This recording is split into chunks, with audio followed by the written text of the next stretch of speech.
As a band director, I've been wanting to know what's the best way to record my band for state or regional auditions.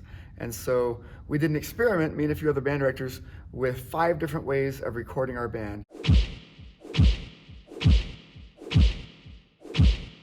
First, we'll listen to the results of each of the 5 systems, and at the end, we'll put them back to back several times so you can really hear the difference. For our recording with several different microphones, we're using the PreSonus AudioBox USB 96.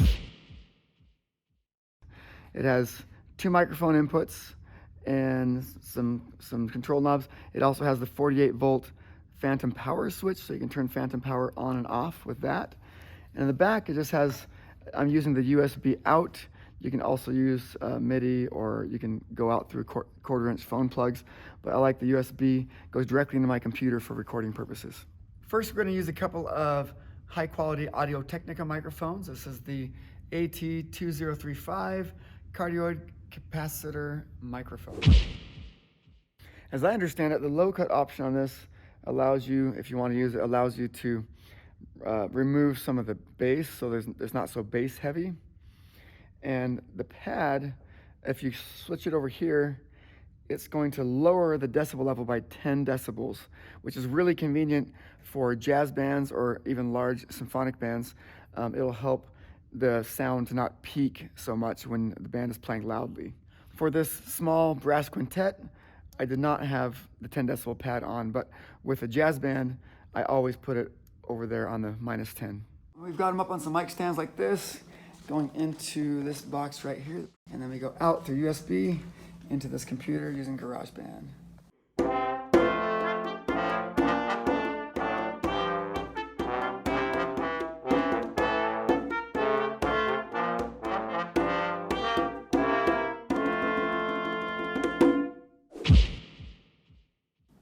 Now we're going to record with a pair of Rode NT5s.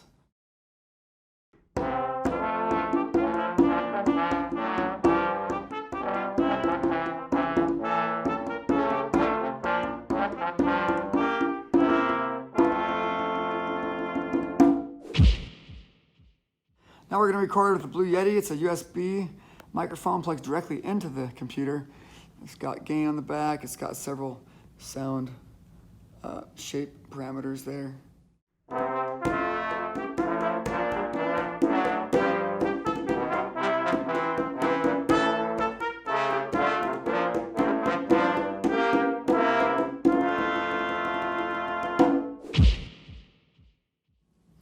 Now we're going to record directly into a Zoom.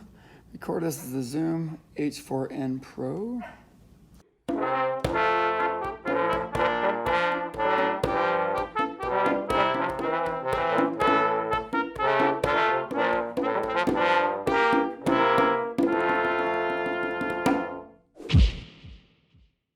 Now we're just going to record on a standard iPad through their voice memo app.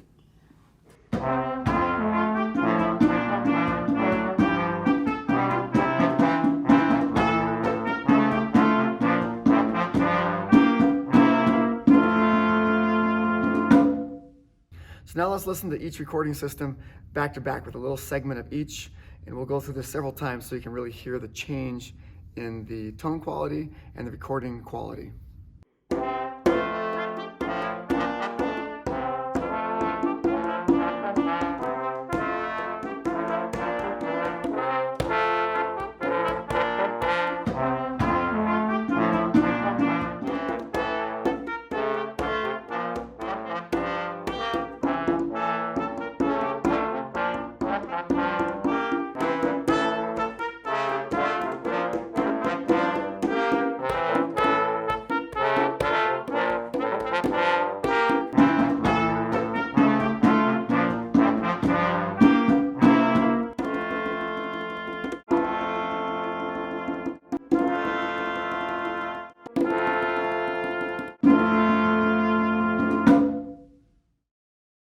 So there you have it. There's 5 different systems for recording your band.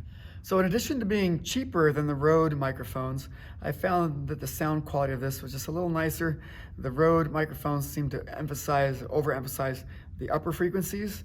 You get a little richer, lower mid-range tones with this one. And the Blue Yeti was my second favorite microphone, although it's by far the cheapest option. For under $100, you can record with this, with not needing nothing else.